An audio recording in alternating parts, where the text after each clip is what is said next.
సరైన ప్రాపర్టీని ఎంచుకోవడంలో తికమక పడుతున్నారా? ఇక ఆ కన్ఫ్యూజన్ వద్దు. అపార్ట్మెంట్లు, విల్లాలు, ప్లాట్లు మీకు కావలసినవన్నీ ఒకే చోట. Suman TV biggest property expo October 18, 19 HSCC Novotel Hyderabad. ఇప్పుడే ఫ్రీ ఎంట్రీ కోసం కాల్ చేయండి.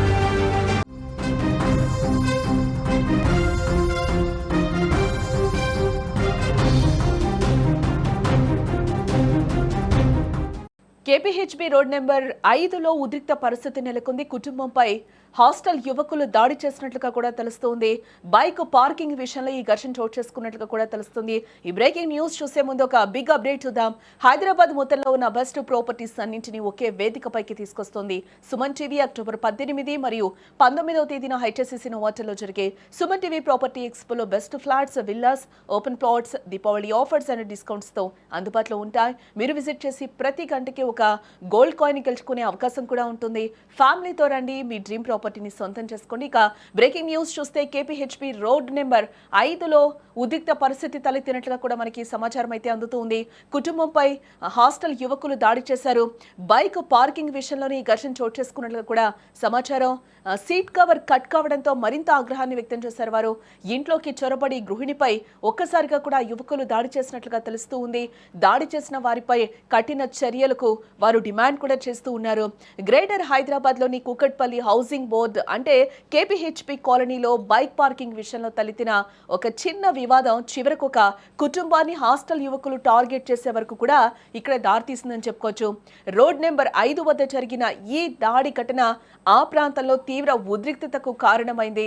రోడ్ నెంబర్ 5లో నివాసం ఉంటున్న ఒక కుటుంబం తమ ఇంటి ముందు బైకులను పార్క్ చేయొద్దని హాస్టల్లో ఉంటున్న యువకులకు చాలా సార్లు హెచ్చరించినట్లుగా కూడా తెలుస్తూ ఉంది.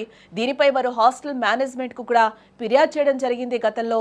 అయినప్పటికీ కూడా నిర్వాహకులు దీనిపై ఏమాత్రం చర్యలు తీసుకోకపోవడంతో ఈ చిన్న సమస్య క్రమంగా పెద్దదిగా మారిందని కూడా ఇక్కడ మనం చెప్పుకోవచ్చు. తాజాగా బయట నిలిపి ఉన్న ఒక బైక్ సీట్ కవర్ కట్ అయిందనే కారణంతో యువకుల్లో ఆ ఆగ్రహం కట్టలు తెంచుకుందని కూడా చెప్పుకోవచ్చు. దాదాపు 30 మంది హాస్టల్ యువకులు ఒక్కసారిగా కూడా ఆ కుటుంబంపై దాడికి తెగబడ్డారు.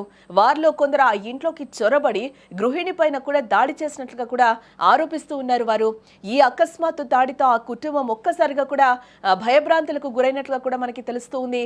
దాడికి పాల్పడిన యువకులపై అలాగే వారిని అదుపు చేయడంలో నిర్లక్ష్యంగా వ్యవహరించిన హాస్టల్ మేనేజ్మెంట్ పై తక్షణమే కఠిన చర్యలు తీసుకోవాలని కూడా అక్కడున్న స్థానికులు పోలీసులను కోరుతూ ఉన్నారు.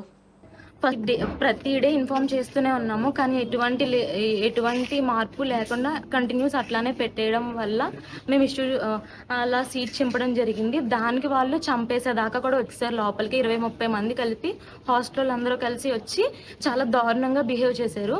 ఆల్రెడీ వాళ్ళ వల్గర్నెస్ గురించి అన్ని చాలాసార్లు ఇన్ఫార్మ్ చేసాం, కానీ ఎప్పుడు రెస్పాన్స్ లేదు. రీసెంట్గా మన ఇష్యూ అయినప్పుడు కూడా మమ్మల్ని పోలీసులే పెట్టుకోమన్నారని కూడా చెప్పారు వార్డెన్.